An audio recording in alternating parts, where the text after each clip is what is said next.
Snap the backyard water park together using push buttons.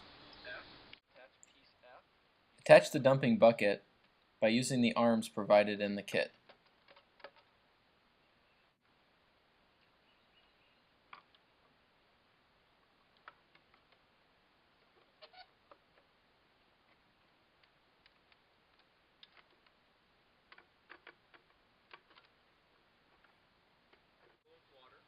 Place the bottom section in your pool, making sure that it is at least 4 feet away from any stairs or wall, and make sure it is aligned with your return.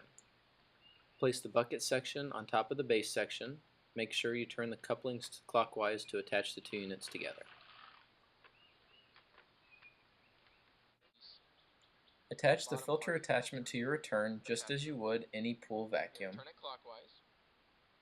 This valve allows you to throttle the water pressure to the backyard water park up and down, and it also allows you to stop the flow of water to the backyard water park without turning off your filter.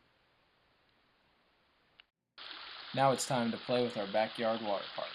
The ball valve interacts with the arching jet, our shower head, our raindrop pipe,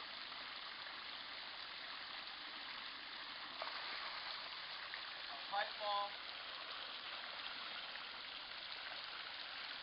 and even our dumping bucket.